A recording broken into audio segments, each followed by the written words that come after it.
Bonsoir à tous. Est-ce que vous m'entendez bien? Oui, Enfin, super. Bienvenue à tous pour cet événement autour des carrières à impact et de la rémunération dans les carrières à impact. Vous avez été super nombreux à vous inscrire. Ça montre une fois de plus combien ce sujet est important et combien il est important d'en parler surtout. Et puis ça nous tenait beaucoup à cœur avec Ticket for Change de vous proposer ce temps d'inspiration pendant lequel vous allez pouvoir entendre les conseils d'Emmanuelle Lallé, experte en recrutement pour des jobs à impact, et le retour d'expérience d'Éric Dangennière, qui est passé par ce chemin de la transition professionnelle avant de devenir directeur général de Ticket for Change. Et aujourd'hui, je suis aussi accompagnée de Manon de Ticket for Change, qui sera là pour vous aider si vous rencontrez des problèmes techniques. Donc, n'hésitez pas à l'en informer dans le chat si c'est le cas. Et puis aussi de Sophie, qui va pouvoir rédiger un super article à la suite de cet événement pour qu'on puisse le partager, pour que chacun puisse bénéficier de tous ces conseils et retours d'expérience. Dans un premier temps, ce que je vous propose, c'est de vous connecter à un outil qui s'appelle Klaxoon. Manon, je te laisse peut-être mettre le lien dans le chat. Klaxoon, c'est un outil qui permet de créer de l'interaction dans les événements en ligne et en présentiel aussi d'ailleurs. Nous, on l'a beaucoup utilisé depuis un an. Et pour vous mettre, prendre un peu en main l'outil, on vous propose un tout petit icebreaker. Donc, je vous invite à cliquer sur le lien. Et vous allez voir normalement un petit pop-up qui va arriver et qui va vous demander dans quelle ville vous êtes en ce moment. Et vous pouvez tout simplement écrire le nom de votre ville.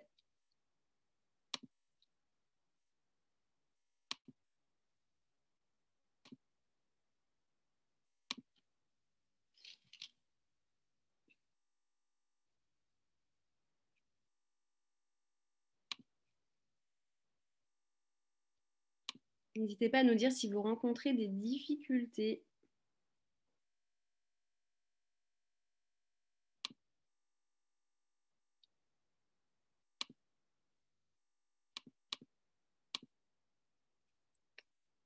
Puis alors, je vais vous partager mon écran, comme ça vous allez pouvoir tous voir ce qui se passe. Hop. Alors, on a Paris pas mal, mais aussi autour de Paris, je reconnais certaines villes. Amsterdam, Bruxelles, donc on a aussi des gens à l'étranger, c'est chouette. Léman, il y a du sud aussi, je vois Marseille, Nice. Trop bien, mais c'est assez diversifié. Nantes, Nantes, pas mal, hein. On voit qu'il ressort beaucoup. Il y a pas mal de Nantais a priori ce soir.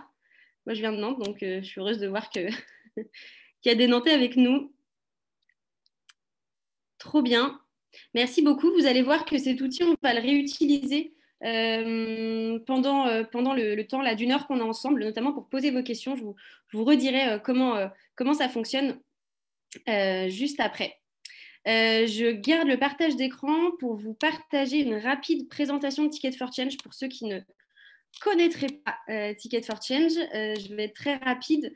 En gros, nous, on est parti d'un constat que vous connaissez, je pense, mais qui est important de rappeler. Donc, c'est une association qui a été créée il y a 7 ans. Et le constat qu'on a fait, c'est qu'évidemment, il y a des enjeux urgents et importants à résoudre, comme accélérer la transition écologique, favoriser l'insertion et l'inclusion de tous et développer les capacités de chacun.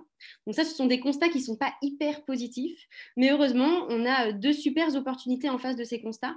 La première opportunité, c'est qu'on passe en moyenne 80 000 heures de notre temps au travail.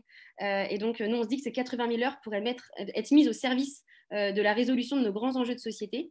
Et puis, on a aussi fait un sondage, une enquête, une étude en 2017 qui nous a montré qu'il y avait 94% des gens qui avaient envie de contribuer à la résolution des enjeux de société. Donc 94%, c'est énorme, donc c'est une super opportunité. Mais on s'est aussi rendu compte qu'il n'y en avait que 6% qui le faisaient par leur travail. Et donc, nous, notre mission au sein de Ticket for Change, c'est d'accompagner toutes ces personnes qui ont envie de passer à l'action mais qui ne savent pas comment faire et qui ont envie de passer à l'action par leur job. On accompagne trois types de personnes. on accompagne des citoyens, des personnes qui souhaitent s'engager pour un monde meilleur et s'orienter vers des métiers à impact. Vous en faites peut-être partie et je pense même que vous en faites complètement partie si vous êtes là ce soir. On accompagne aussi des entrepreneurs sociaux qui veulent lancer leur organisation à impact positif. Et enfin, on accompagne des dirigeants et des collaborateurs qui souhaitent contribuer à la transition au sein de leurs organisations. 3 exemples de personnes qu'on a pu accompagner pour que vous puissiez peut-être aussi un petit peu mieux comprendre. Premier exemple avec Mathilde. Mathilde qui était responsable marketing dans le secteur du luxe, qui a fait le programme L'Exploration. Et aujourd'hui, elle est responsable marketing dans une structure à impact positif, donc une entreprise sociale qui s'appelle La Vie est belle, qu'on a accompagnée en 2016.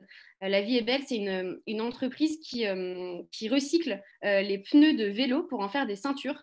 C'est une entreprise sociale aussi parce qu'elle intègre, elle emploie des personnes qui sont en réinsertion professionnelle.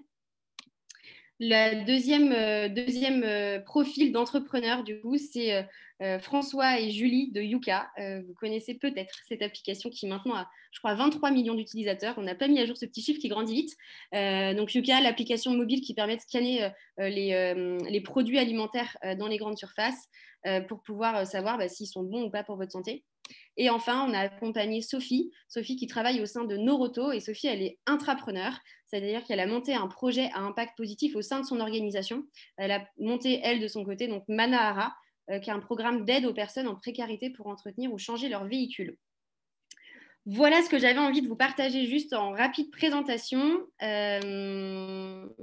Et ce que je vous propose maintenant, et les cosmétiques aussi, tout à fait, Yuka se fait aussi sur les cosmétiques, bien vu. Et donc, je vous propose de commencer, du coup, ce petit échange avec Emmanuel et Eric. Donc, je vous partage vous allez pouvoir, j'active, je veux dire, sur Klaxoon, la possibilité de poser vos questions. Hop.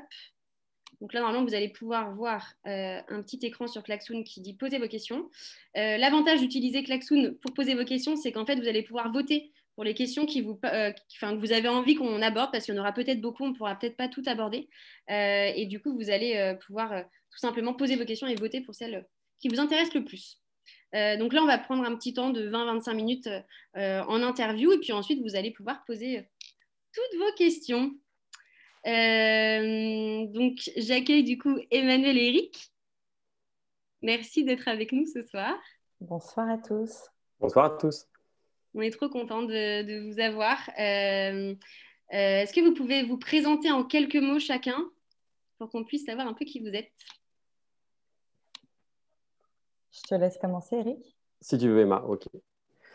Donc moi, c'est Eric d'Angenière. J'ai rejoint Ticket en fait il y a 1 an et demi dans le cadre d'un programme de transition de carrière vers l'économie sociale et solidaire, l'économie impact, qui se nomme On Purpose.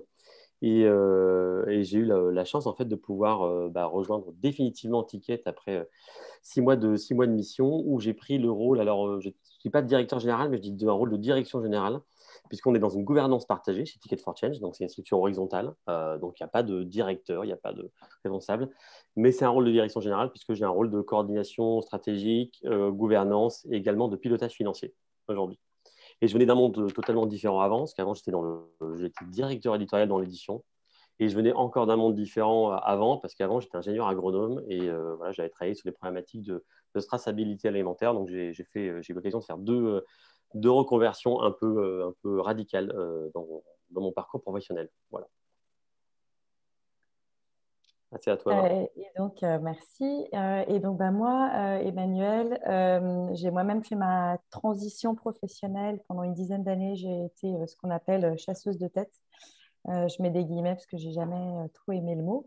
Puis, je me demandais un peu comment j'allais pouvoir allier ma passion du recrutement et mon besoin de me sentir utile. J'ai eu le malheur d'aller aux 50 Tickets au Bataclan et ce jour-là, je me suis dit qu'en fait, j'avais plus le temps d'attendre. Donc, merci Ticket, vous avez une place importante dans ma transition et dans mon nouveau métier. J'ai fait évoluer mon métier d'abord en mode intrapreneuriat.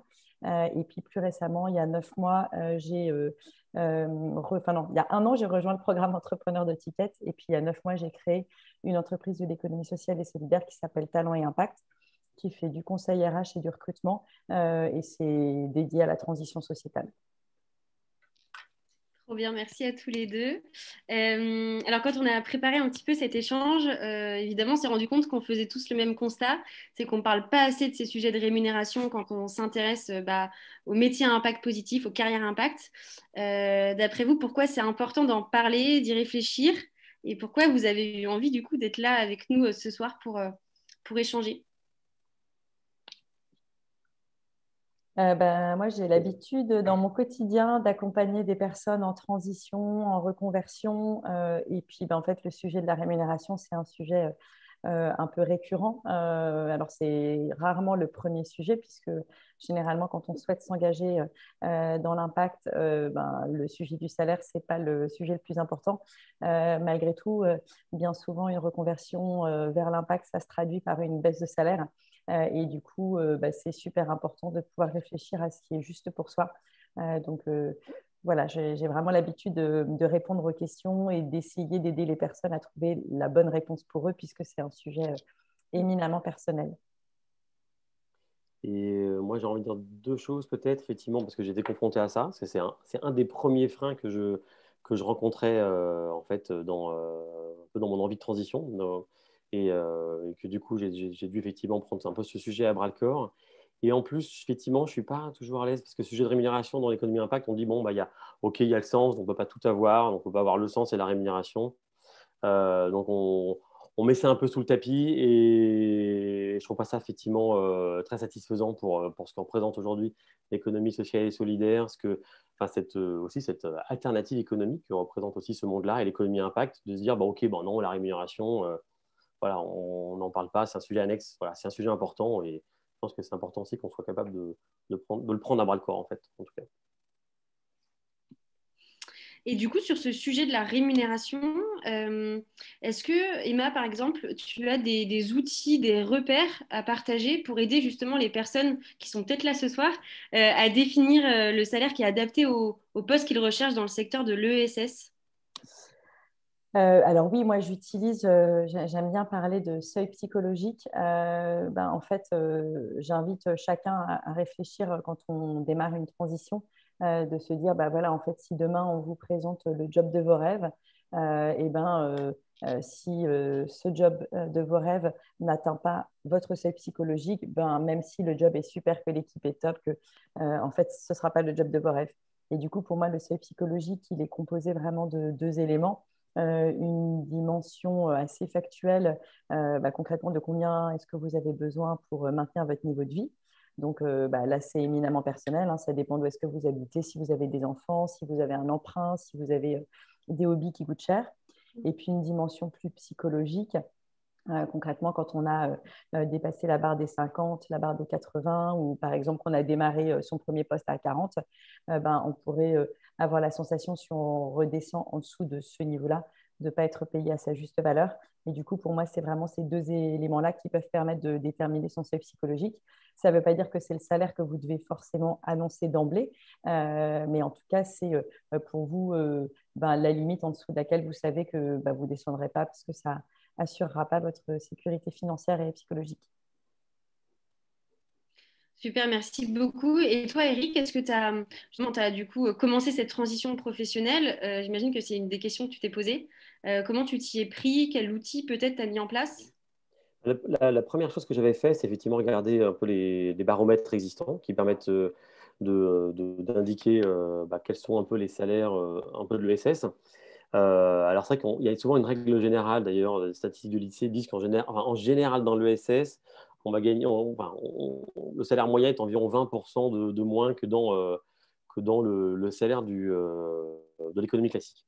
Mais ça, en fait, c'est compliqué à utiliser comme chiffre parce qu'en fait, on se rend compte, je me suis rendu compte, moi, à titre personnel, que déjà, quand on dit ça, déjà, souvent, on fait plutôt la différence association et entreprise. Donc, il y a déjà un biais. Parce que dans l'économie sociale et dans l'économie impact, il n'y a pas que des assos. Hein, il y a aussi il y a des entreprises à impact, il y a des modèles hybrides comme nous, un ticket, on a un modèle hybride, il y a une asso, une entreprise sociale.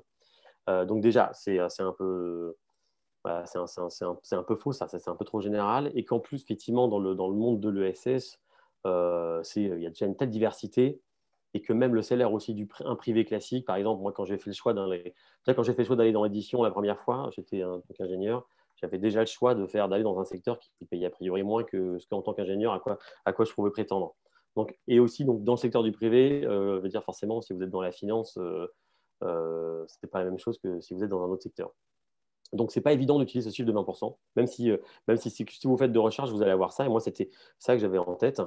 Bon, après, effectivement, du coup, je suis parti un peu à l'inverse, en fait, de me dire, bon, en fait, qu'est-ce que je peux accepter comme salaire minimum, en fait. C'est on va dire le plancher en dessous duquel je ne veux pas et je ne peux pas descendre. Donc, peux pas parce que c'est faire une sorte de projection financière entre j'ai une petite famille, j'ai 2 enfants, donc il y a aussi il y a des charges, on va dire, que je ne peux pas ne pas mettre de côté. Donc, logement, famille, etc.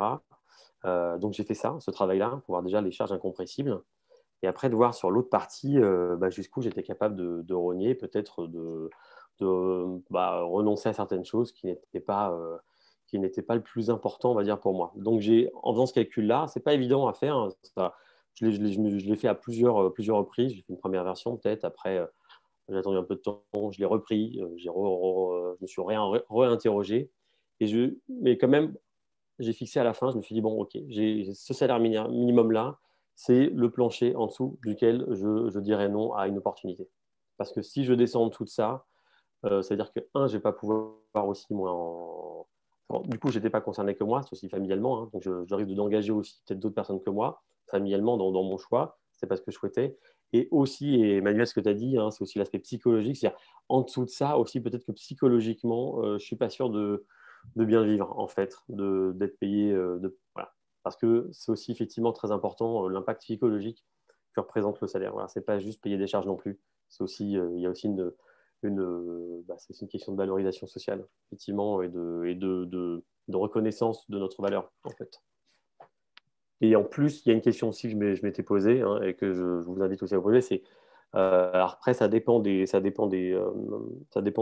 la situation de chacun, mais moi, dans ma problématique, voilà, je venais de l'édition, par exemple, donc j'étais directeur éditorial, et ma problématique, je ne pouvais pas transposer mon poste de directeur éditorial dans l'économie impact. Ça n'existait pas. Alors, j'aurais été directeur marketing, je pourrais dire, bon, je suis directeur marketing, je vais être directeur marketing dans l'ESS. Et donc, ça impliquait aussi un changement de poste qui pouvait impliquer aussi un changement, une baisse de responsabilité. C'est-à-dire que je m'étais préparé à me dire, bon, OK, je vais redescendre, on va dire, en termes de responsabilité, un cran au-dessous. Et donc, je m'étais interrogé jusqu'à quel cran aussi je suis OK pour redescendre, en me disant, si je redémarre dans un nouveau secteur, ça prendra peut-être 2, 3 ans ou plus pour retrouver peut-être le niveau de responsabilité que j'avais avant. Mais du coup, je m'étais aussi questionné là-dessus, parce que c'était également la démarche que j'avais faite, notamment quand je m'étais reconverti dans l'édition la première fois. Ouais. Ouais, super intéressant. Et du coup, ça me donne envie de faire le lien parce qu'on avait aussi parlé quand on a préparé un peu de l'importance de se laisser du temps et de tester justement. Et du coup, toi, tu as fait un programme qui s'appelle On Purpose. Est-ce que tu Ouais, peux en parler un peu justement et comment ça a pu être bénéfique pour absolument. toi? C'est vrai que en fait, c'est vrai que c'est pas évident parce que souvent on a une forte envie de rejoindre, une forte envie tout d'un coup là, de changement, de vite rejoindre une structure à impact, parce qu'aussi on se sent peut-être appelé aussi, attiré, et qu'en général quand ça mature, on a envie que quelque chose aille vite. Mais je m'étais rendu compte aussi que quoi, ça prenait du temps, et je voulais me mettre aussi dans une posture de transition pour aussi avoir l'occasion et que moi, comme j'avais pas mal d'années d'expérience et que je ne savais pas forcément quel poste aussi je voulais rejoindre, avoir le temps quand même de maturer ça et de me mettre dans une posture de transition en fait aussi. Et donc du coup, je me dis bon en fait il faut que une transition, franchement, en dessous d'un an, c'est compliqué. Enfin, franchement, c'est possible, hein, mais il faut se laisser du temps. Et je voulais me laisser du temps aussi pour pas non plus être dans l'urgence. Et donc, du coup, en faisant un peu la liste en fait, de mes besoins, moi, je me suis rendu compte en fait, qu'il y avait un programme qui existe, qui s'appelle On Purpose, qui correspondait exactement aux besoins que j'avais, c'est-à-dire de m'engager dans une transition d'un an, de ne pas le faire tout seul, de le faire avec d'autres personnes, donc aussi dans une dynamique collective.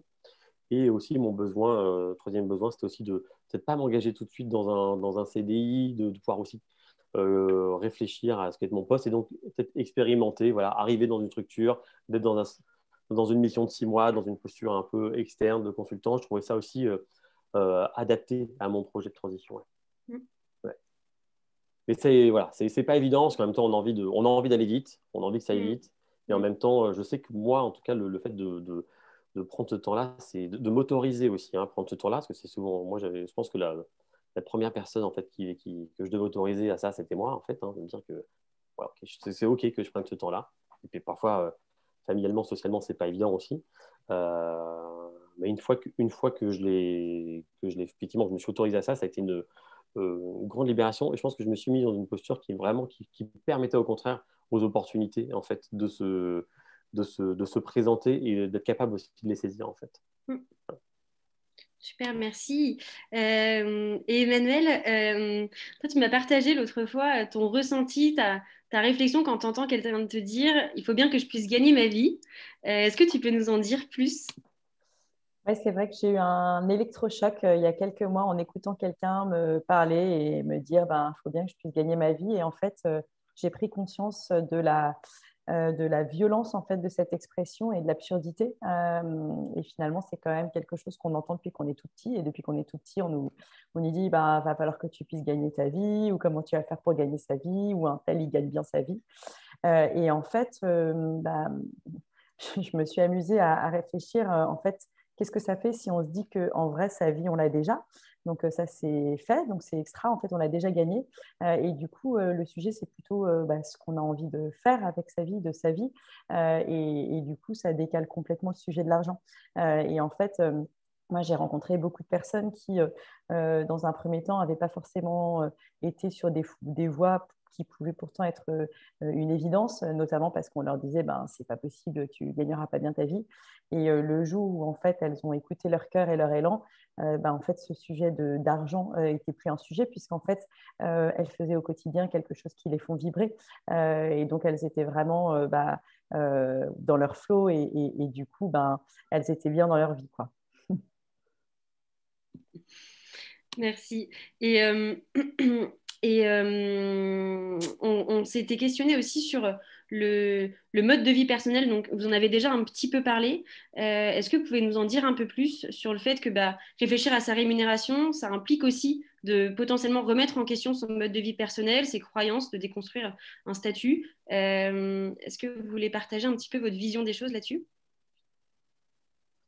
Je veux bien, effectivement, parce que ça, à la fois, à la fois dans la démarche que j'ai eue, effectivement, et aujourd'hui aussi, ce que j'ai pu creuser depuis, c'est déjà en termes de rémunération. La Vous entendez bien. rémunération, il y a le salaire dedans, mais en fait, en soi, avec qui on adore travailler, Ah, Eric, on t'entend mal. vous entendez ou pas? Ça, c'est très, très haché, oui. Est-ce que c'est mieux là?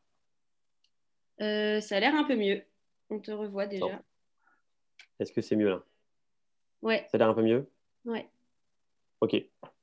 Dans ce que je disais, alors je sais pas du coup si vous avez entendu, ce que je disais, c'est que moi, dans la rémunération, j'essayais de voir le package un peu global. C'est-à-dire, j'incluais aussi, enfin, et j'inclus toujours, en fait, par exemple, l'autonomie que je peux avoir dans un poste, la qualité relationnelle avec l'équipe avec laquelle je travaille.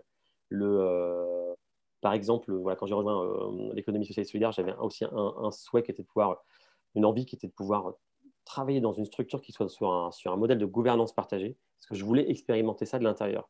Et qu'en fait, de pouvoir vivre ça de l'intérieur, par exemple, chez Ticket, c'est une forme enfin, c'est une forme de rémunération, parce que c'était un de mes besoins de pouvoir apprendre, grandir là-dessus, avoir de l'expérience là-dessus. Donc en fait, je l'inclus aussi dans ma rémunération, en fait. C'est quelque chose que je gagne, en fait, à titre personnel, d'une certaine façon. Donc ça, il y a déjà le fait de voir les choses un peu largement, de dire que la rémunération, voilà, c'est pas que le salaire, enfin, à mon sens.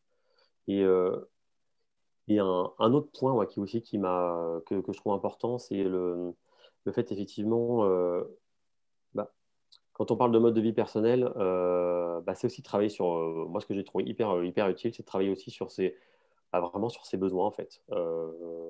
Ce sont quoi mes besoins en fait, mais pas uniquement ceux qu'on me dit que je devrais avoir, ou que la société, ou que l'école que j'ai faite, ou les amis que j'ai pensent que, en fait, c'est ça les besoins qu'on doit avoir.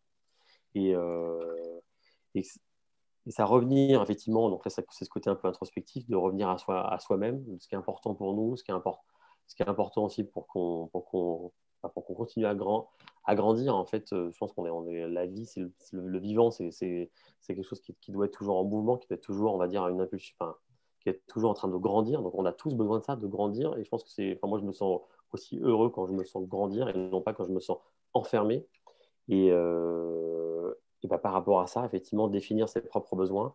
Moi, j'avais un fort besoin d'apprentissage, par exemple, et le fait de rejoindre une structure de l'économie sociale et solidaire, une structure comme Ticket, ça répondait à un besoin qui était plus important que d'avoir 15 000 euros de plus par an, quoi, en fait. Et très concrètement, qu'est-ce que j'aurais fait avec ces 15 000 euros de plus par an? J'aurais fait des choses moins importantes, finalement, par rapport à mes besoins que, voilà, je me serais peut-être acheté, oui, si, une guitare en plus, une PlayStation 5 en plus, mais c'est est-ce que c'est vraiment, voilà, est-ce que c'est vraiment ça dont j'ai besoin? Voilà. Et Matt, tu as envie de réagir là-dessus aussi? Ouais, en fait, moi, j'ai aussi la sensation, parce que je l'ai aussi vécu, que finalement, bien souvent, quand on est quand on est dans un job qui ne nous convient pas, on a un besoin de compenser. Donc, en fait, on dépense plus et c'est presque, ouais, c'est de la compensation, quoi. Alors que finalement, quand on est plus heureux, plus épanoui dans ce qu'on fait, nos besoins diminuent. De la même manière que moi, j'ai la chance de pouvoir vivre aujourd'hui au milieu de la forêt.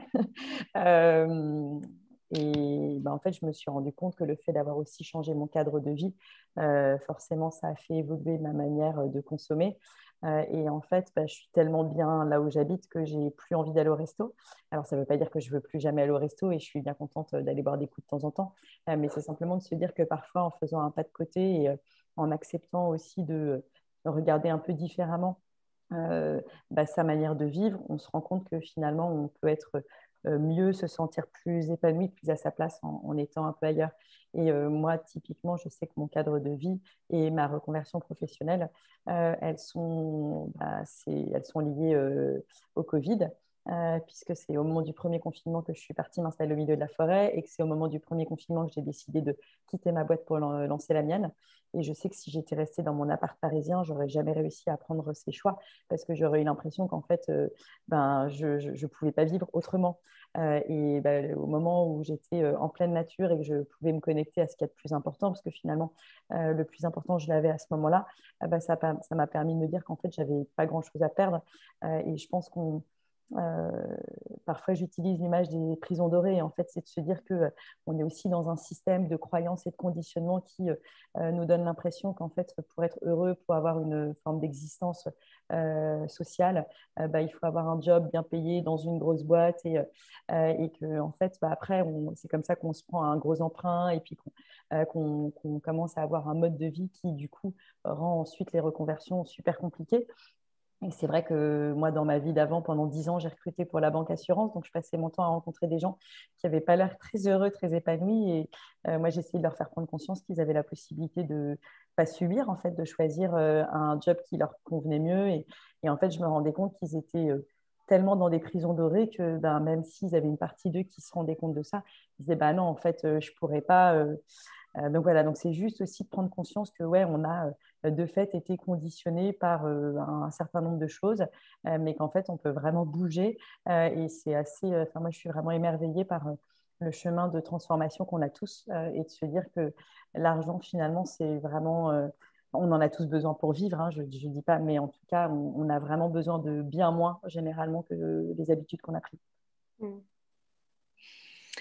Ouais. Et avant de passer au temps de questions des personnes qui sont avec nous, j'ai une dernière question à vous poser.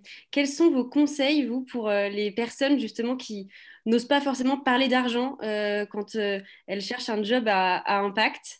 Est-ce qu'il y a des premiers petits pas que vous avez à conseiller ou des choses que ouais, voilà, que vous recommanderiez de faire? En fait, fait, cette question, c'est plutôt de se demander pourquoi est-ce que la personne a besoin d'en parler ou pourquoi est-ce qu'elle n'oserait pas en parler. En fait, normalement, le sujet de l'argent, c'est forcément un sujet qui va venir à un moment donné. Je pense que en théorie et en pratique, c'est plutôt le recruteur qui, à un moment donné, va poser la question. Et c'est forcément un sujet qui va arriver à un moment donné.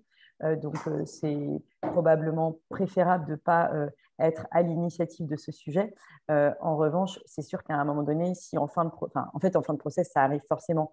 En fait, sur certaines opportunités, le niveau de salaire, il est indiqué. Donc, quand c'est indiqué, c'est que généralement, c'est à peu près la fourchette réelle. Ce qui fait que si d'emblée, il y a un décalage avec ce que vous êtes capable d'accepter, bah, dans ce cas-là, il faut le dire.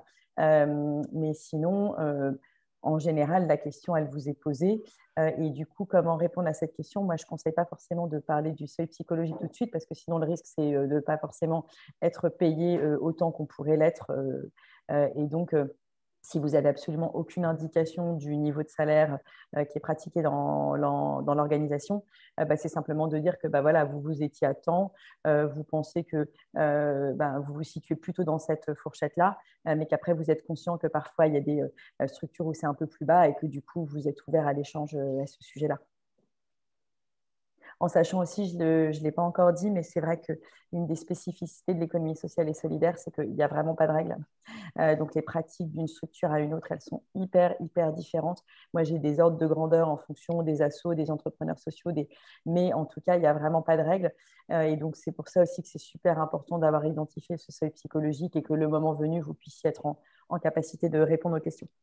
Donc, j'ai un peu inversé la réponse, enfin la question, mais du coup, je pense que c'est plutôt comme ça que ça se passe en pratique. Eric, tu avais envie d'ajouter quelque chose? Je veux dire, ce qui peut être pratique aussi, parce que c'est vrai qu'il y a un baromètre qui existe, hein, qui a été fait par l'orientation durable et alternative économique, je crois, qui donne un peu des fourchettes par type de structure, hein, genre ONG ou la finance impact, etc. Bon, ça, c'est un critère, moi, qui m'avait aidé. Après, il y a aussi en fait, c'est pas toujours évident. Moi, la difficulté que j'avais rencontrée, c'est bien de comprendre quand je regarde des offres, on va dire, de quel type de structure il s'agit. Est-ce que c'est une association, enfin, on va dire classée dans ONG? Est-ce que c'est de l'économie sociale? C'est de l'entrepreneuriat?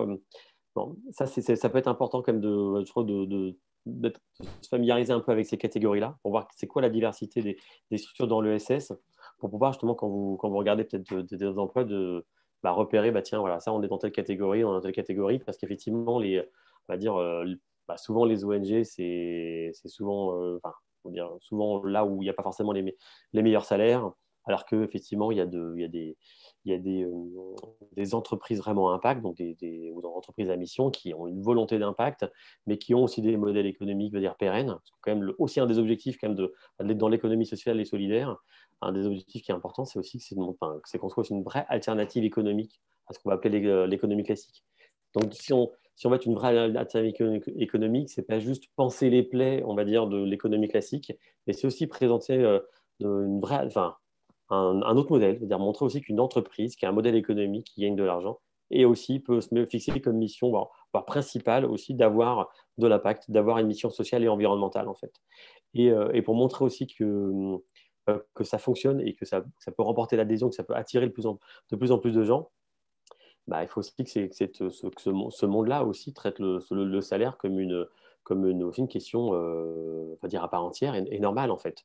Donc, c'est pour ça aussi que là, je sors un peu de ma première idée, mais c'est aussi vous, en termes de posture, de dire aussi, c'est aussi traiter le monde d'économie à impact aussi comme aussi un monde normal. C'est pas juste un monde associatif où c'est normal qu'on soit tous sous-payés à 40% par rapport à ce qu'on avait avant. Voilà.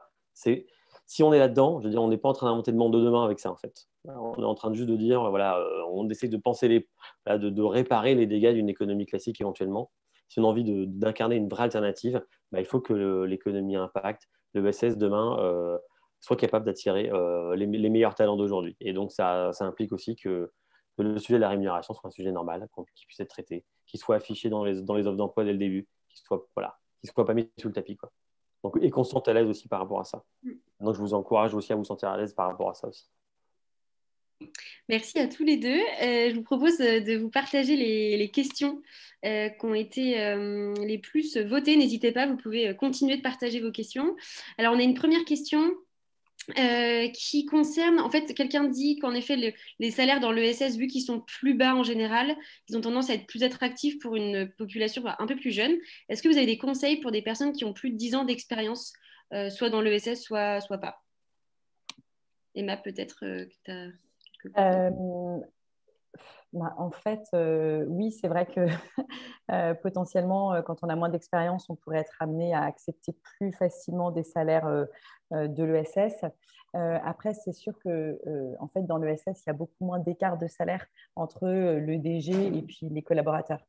Donc, c'est vrai que si dans une entreprise classique, le rapport il peut être de 1 à, je préfère même pas penser à combien, dans l'ESS, ben, il y a généralement 20 000 euros d'écart entre les moins bien payés et les mieux payés, quoi. Enfin, 20 à 30 000 euros, je pense que c'est à peu près la moyenne.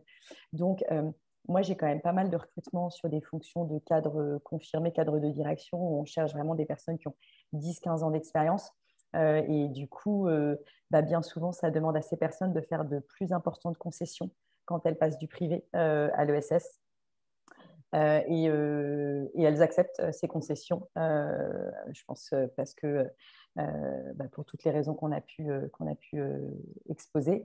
Donc, je pense aussi que l'ESS a vraiment besoin de cadres expérimentés, de cadres de direction, parce que probablement que l'un des enjeux d'aujourd'hui, c'est aussi de créer des passerelles entre ces différents mondes, et probablement que les entreprises sont de plus en plus engagées, et puis probablement aussi que les structures de l'ESS, c'est un peu ce que disait Eric tout à l'heure, vont être un peu moins associatives. Il n'y a pas de...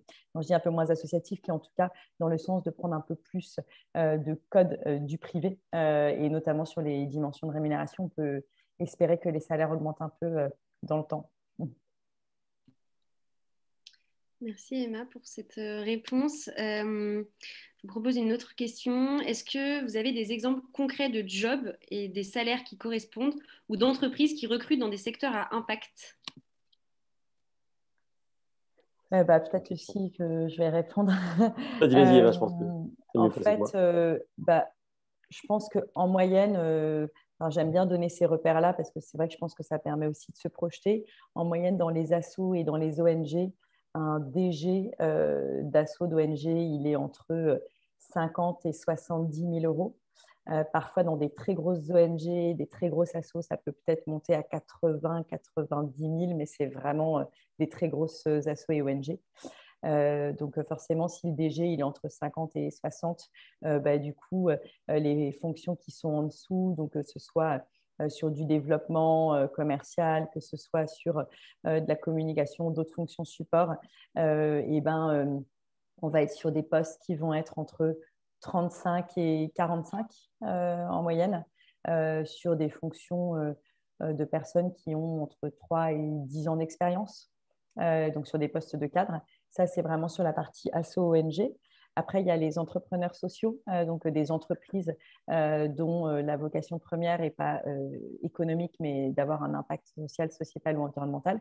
Donc là, c'est des entreprises qui peuvent avoir un statut classique d'entreprise, et généralement, les salaires sont quand même plus élevés. En moyenne, un DG d'entreprise sociale, je dirais qu'il est entre 80 et 100 000 euros. Donc, du coup, de la même manière, en fait, les fonctions qui relaient, on parle bien en brut. Je parle toujours en brut annuel. Et donc, du coup, le DG il va être entre 80 et 100 000. Et donc, les fonctions de cadre, de manager en dessous, ils seront plutôt aux alentours de 50, 60, 55, 65. Et puis, les postes de cadre avec 2-3 ans d'expérience, ils seront plutôt aux alentours de 35-40. Donc là, je donne vraiment des moyennes, hein. Et puis ensuite, il peut y avoir tout le monde dans l'économie sociale et solidaire. Il y a aussi les fédérations, les coopératives, les mutuelles qui ont quand même une vocation d'intérêt général, où là, on va avoir des salaires qui sont plus proches des entreprises privées. Et puis ensuite, il y a toutes les entreprises, en effet, labellisées Bicorp ou qui deviennent entreprises à mission, où là, on va avoir des salaires d'entreprises assez classiques aussi. Ok, merci beaucoup. On a une autre question. Comment est-ce qu'on explique l'écart de salaire entre le secteur de l'ESS et l'économie classique? Hmm. Tu as une idée, Eric? Bah, il y a quand même, quand on met l'intérêt général en première mission d'une entreprise, ça veut dire que on cherche pas, on met pas la rentabilité. Et donc déjà très concrètement, si on regarde juste en termes de marge brute qui vont être visées après sur des activités, bah, elle va être inférieure. Enfin, c'est à un moment donné mécanique en fait. Et que même, on va dire, voilà, quand on met l'intérêt général, c'est-à-dire que les choix aussi qui vont être faits dans une organisation peuvent être effectivement d'avoir des activités qui ne sont pas suffisamment, peut-être forcément rémunératrices, voire pas du tout, on va dire en termes de vraiment de bénéfices, parce qu'au contraire, elles vont avoir un impact incroyable. Et ça, à l'échelle globale d'une organisation, ça fait que quand même une organisation va dégager moins de bénéfices et va quand même, du coup, va pouvoir moins investir aussi sur les charges de salaire. Parce que quand on regarde après, quand on regarde, on va dire, en global par secteur, les moyennes de salaire, on se rend compte quand même que les hauts salaires sont, enfin, les moyennes hautes sont quand même liées aux secteurs qui sont les secteurs les plus rentables. Si on regarde forcément la finance, où les taux de rentabilité sont absolument démesurés, bah forcément, c'est là où il y a le plus haut salaire, quoi. Alors que, par exemple, moi, quand j'étais pas dans l'économie sociale et solidaire, j'étais dans l'édition avant. Les marges dans l'édition, c'est par exemple pas les mêmes marges que dans, je sais pas, l'industrie agroalimentaire, par exemple. C'est quand même en dessous. Parce que bah, le livre, ça coûte cher à produire, c'est pas des grosses ventes non plus, ça demande beaucoup de temps aussi. Il y a un côté très artisanal, et ben, bah, du coup, ça impacte aussi sur les salaires. Ouais, et du coup, j'ai juste envie d'ajouter un petit truc en parallèle. Finalement, même quand on regarde dans une entreprise classique, les personnes les mieux payées, c'est les personnes qui vont rapporter le plus d'argent à l'entreprise. Donc, c'est les fonctions commerciales, les fonctions financières et les fonctions fiscalistes. Et du coup, bah, on est dans une économie où le salaire, il est souvent inversement proportionnel à l'utilité sociale. Donc, on peut espérer que ça change, mais c'est vrai que pour le moment, c'est comme ça. Et dans le secteur de l'ESS, est-ce qu'il y a enfin, Emma, est-ce que tu as un avis sur l'écart constaté entre les salaires hommes-femmes? Franchement, non. Moi, je fais pas trop Enfin, en tout cas, moi, j'ai jamais constaté ça ni comme écart, ni comme choix. Après, généralement, un salaire, il est quand même négocié au regard d'où part la personne. Mais en l'occurrence, quand la personne doit faire une concession salariale et potentiellement baisser son salaire, qu'elle soit homme ou femme, elle sera payée vraiment la même chose. J'ai la sensation qu'il y a peut-être moins d'écart entre les hommes et les femmes dans l'ESS que dans les entreprises privées. Ok, c'est la bonne nouvelle. Ouais, c'est. Et comme il y a beaucoup plus de femmes dans Et j'allais l'ESS. dire, ouais, parce que comme il y a beaucoup plus de femmes dans le SS quand même. On a une question aussi, comment appliquer ce seuil psychologique quand on est jeune diplômé? Ah oui, j'ai un peu Hmm. répondu dans le chat, mais un peu vite. Et moi, je disais que quand on est jeune diplômé, en fait, on n'a pas vraiment ses repères, entre guillemets, on n'a pas été mal habitué. Donc, du coup, et donc souvent, on a aussi un peu moins le choix, en fait, hein. Quand on est jeune diplômé, il y a souvent un salaire d'embauche. Alors, soit on a un emprunt étudiant à rembourser ou enfin, voilà, des charges qui font qu'on est un peu limité. Mais moi, j'ai tendance à conseiller vraiment quand on est jeune diplômé de choisir le job qui nous fait vibrer parce qu'on n'est pas à 2 000 3 000 euros près quand on est jeune diplômé. Et vraiment, le premier job et le fait que ça vous fasse vibrer, c'est ce qu'il y a de plus important. Euh, et moi, je sais qu'en l'occurrence, quand j'ai démarré, j'avais démarré sur un salaire hyper bas, rapporté à mon taux horaire, j'étais même pas au SMIC horaire, mais rapidement, j'ai évolué et c'est aussi ce qui a fait que j'ai trouvé un job qui me passionne. Donc, je pense que et ne pas tomber dans la précarité, euh, c'est sûr qu'en tout cas, il ne faut pas accepter un salaire si ça ne vous permet pas de vivre dans des conditions décentes. Donc ça, c'est certain. Ouais. On a ensuite une prochaine question. Existe-t-il des structures d'accompagnement dans le cadre d'une transition professionnelle? Ça, Et peut-être envie il de y en a pas répondre. mal, du coup. Ouais. J'en ai cité une, mais j'aurais pu citer Ticket aussi, puisque du coup, après, ça dépend effectivement Ça dépend de quoi on a besoin. Moi, là, quand j'ai présenté effectivement une purpose, j'ai insisté aussi sur le côté collectif, en fait, dans le cadre d'une structure de transition. Parce qu'en fait, il y a des formations qui existent, par exemple, à l'économie sociale et solidaire, mais une formation, c'est pas forcément une transition. Une transition, c'est aussi se poser des questions sur soi. C'est aussi être en collectif, quoi. Et du coup voilà, par exemple, si je prends l'exemple de Ticket, ce qu'on propose effectivement avec par exemple l'exploration et la grande exploration qui repose le bilan de compétences en plus, c'est à la fois du coup de pouvoir travailler sur cette problématique d'être accompagné sur cette problématique de transition. C'est quoi nos talents, c'est quoi nos envies, nos besoins, qui on est, c'est quoi l'impact aussi qu'on a envie d'avoir sur le monde, les enjeux sur lesquels on a envie de s'engager. Et c'est hyper important, c'est vraiment de ne pas le faire seul, en fait. De le faire avec d'autres.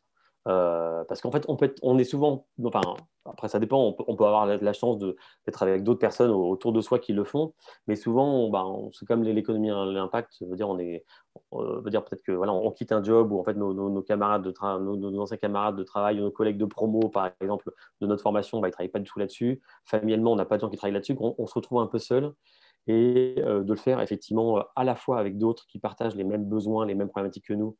Et eux aussi, le dynamisme en fait, qu'apporte cette démarche collective est hyper importante. Et nous, nos pédagogies chez Ticket sont basées aussi là-dessus, quoi. Donc l'exploration, c'est aussi un travail collectif, c'est aussi par les autres réussir sa transition.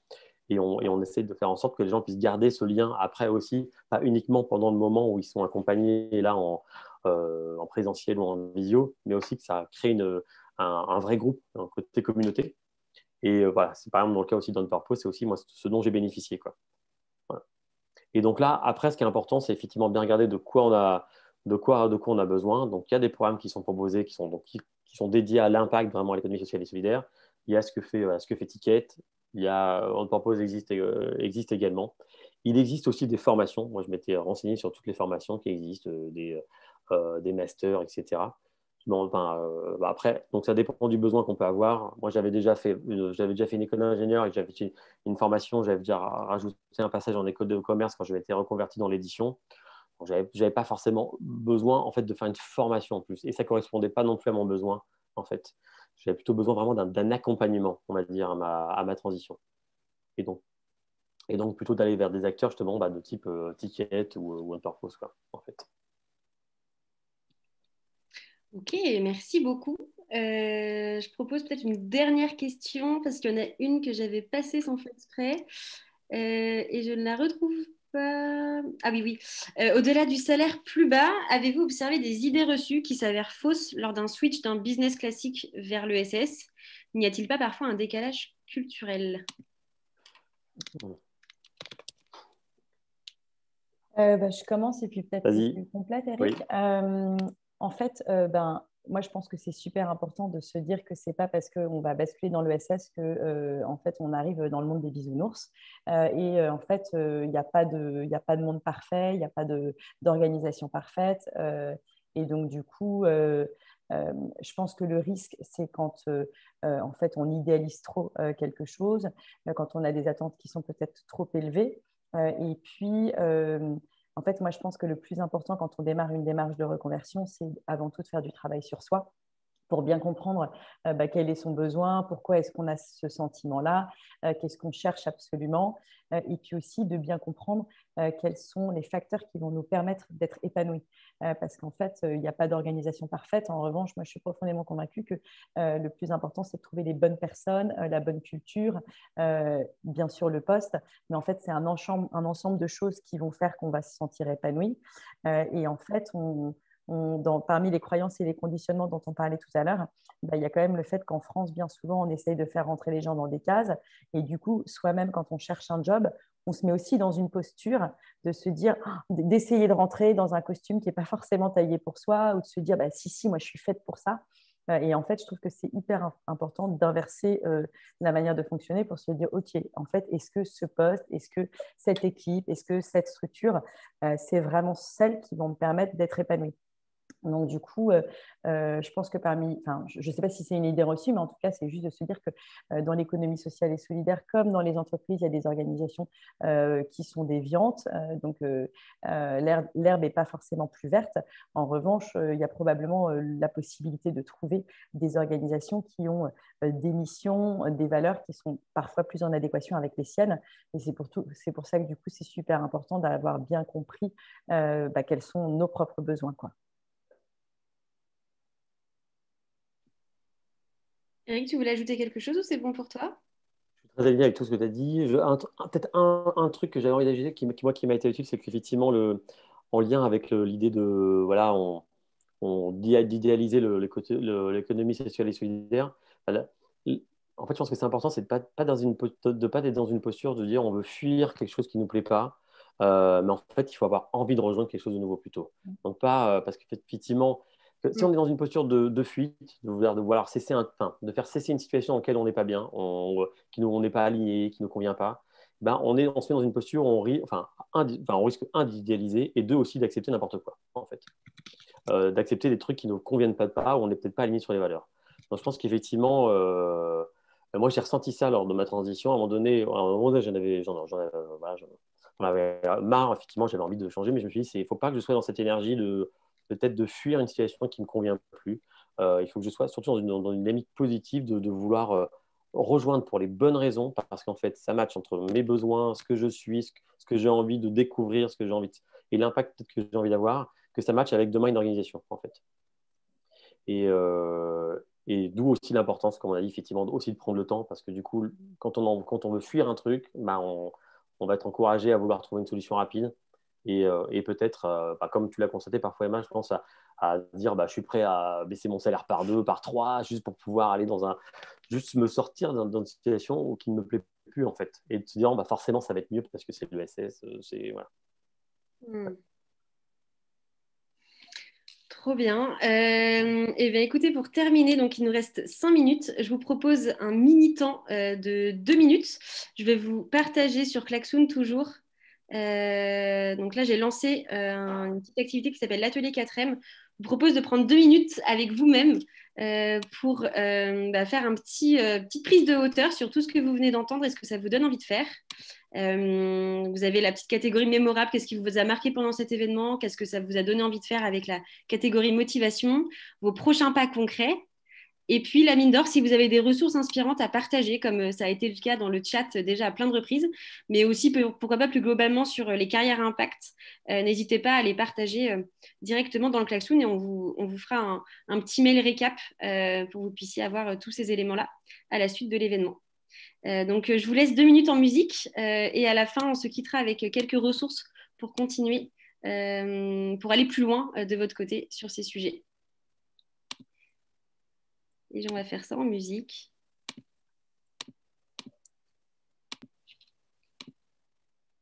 Vous pouvez du coup, pardon, j'ai pas forcément précisé, mais pour ajouter un post-it, il suffit de cliquer sur le petit plus en bas. Il y a un post-it qui s'ajoute et ensuite la petite flèche verte pour l'envoyer.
shoes. I'm a dancing man, and I just can't lose. And nothing's gonna change the way we live. Cause we can always take but never give. And now that things are changing for the worse, see, oh, life's going nowhere. Somebody help me. Somebody help me, yeah. Futures made of virtual insanity now always seem to be governed by this love we have for useless twisting of a new technology. Oh, now there is no sound, for we all live underground. Life's going Super. nowhere. Je vous propose de passer la parole à Manon. Somebody help me, yeah. Je partage mon écran, si tu veux, Manon, pour contribuer. Hop. Ouais, je veux bien, merci. En fait, Emmanuel a fait la très bonne transition tout à l'heure en parlant du fait que se connaître soi-même et savoir un peu ce qui est important pour nous dans la vie est extrêmement utile quand on cherche un job dans l'ESS et relativiser un peu cette question du salaire. Parce qu'en fait, donc nous, pour ceux qui connaissent pas forcément Ticket et qui suivent pas forcément l'actualité au jour le jour de ce qui se passe chez Ticket, nous, depuis quelques mois, on a lancé la Grande Exploration, qui est un bilan de compétences en fait, à destination de toutes les personnes qui souhaitent en fait remettre du sens dans leur job, s'investir dans la transition écologique sociale, tout en ayant une carrière épanouissante. Et donc en fait, nous, on est reparti de notre programme qui s'appelle l'Exploration, dont la formule en fait est composée, si vous voulez, d'un week-end en collectif. Nous, on aime bien insister sur cette partie collective chez Ticket, et qui est en fait animée par des formateurs certifiés, donc Ticket for Change, et qui réunit une vingtaine de personnes, si vous voulez, qui se posent la question de comment changer de job, vers quelle structure s'orienter, comment le faire, quand le faire. Et en fait, l'idée, c'est que durant ce week-end-là, vous allez découvrir finalement vos talents, vos compétences, les différents enjeux de société qui vous touchent le plus, comment en fait serait votre vie professionnelle idéale, etc. Et l'idée, c'est de vous permettre finalement de faire ce travail-là sur vous-même, donc avec des exercices parfois en duo, parfois en trio, et parfois tous ensemble. Et l'idée, c'est de vous aider un peu à commencer à dessiner cette feuille de route pour devenir vous aussi acteur du changement. Et du coup, suite à ce week-end-là, bien évidemment, nous, on met à disposition du contenu pédagogique pour aller un peu plus loin et approfondir toutes les questions comme celle de ce soir autour de la rémunération, les questions autour de vos différents freins au changement, etc. Et en fait, avec la Grande Exploration, le petit plus finalement, qui n'est pas petit, c'est que nous vous proposons en fait de bénéficier d'un accompagnement qui est 100% individuel et qui est personnalisé en fait, pour vraiment étudier, approfondir et travailler tous les éléments que vous aurez vus pendant le week-end, et surtout dessiner votre feuille de route pour trouver votre futur job, trouver votre voie, trouver l'angle d'attaque finalement pour devenir acteur du changement. Et donc du coup, si cette formule du bilan de compétences vous intéresse, vous pouvez retrouver donc toutes les dates de nos prochains week-ends d'exploration sur le site. Là, vous en avez quelques-unes. Donc la prochaine session, ce sera le week-end du 25 et 27 juin. Ensuite, ce sera le 23-25 juillet. Il y en aura une en août et probablement qu'en septembre, on reprendra aussi en présentiel. Pour l'instant, on n'a pas encore eu la chance de pouvoir le faire, mais on espère pouvoir le faire donc en présentiel à partir de septembre. Donc, si vous avez des questions, nous, en général, on organise des webinaires une fois par mois donc sur ce programme-là, pour que vous puissiez poser toutes vos questions. D'ailleurs, pour ceux qui sont pressés et qui ont déjà des questions là-dessus, on a un webinaire qui aura lieu demain midi. Sinon, vous retrouverez toutes les dates, bien entendu, sur le site et toutes les informations, ainsi qu'une adresse mail à laquelle vous pouvez nous écrire si vous avez des questions, si vous voulez recevoir la plaquette d'informations, etc. Donc, voilà un petit peu ce que je peux vous en dire sur ce programme-là qui du coup, est arrivé il n'y a pas si longtemps chez Ticket. Merci Manon. Et pour ceux qui veulent continuer aussi d'aller plus loin, on a un format newsletter avec 3 newsletters par mois pour vous aider à trouver votre voie avec plein d'exercices, de contenu d'inspiration aussi qu'on fait en partenariat à chaque fois avec d'autres acteurs de l'écosystème. Notamment, je voyais une question passer sur le lien qu'on avait avec On Purpose. Bah, typiquement, en mai, on a fait un partenariat avec eux et du coup, on a pu produire plusieurs contenus ensemble. Donc voilà, maintenant, je pense que tu peux leur mettre peut-être le lien pour s'inscrire si ça vous intéresse. Merci à tous pour votre participation. On espère que ça vous a plu. Et puis, on se dit peut-être à bientôt.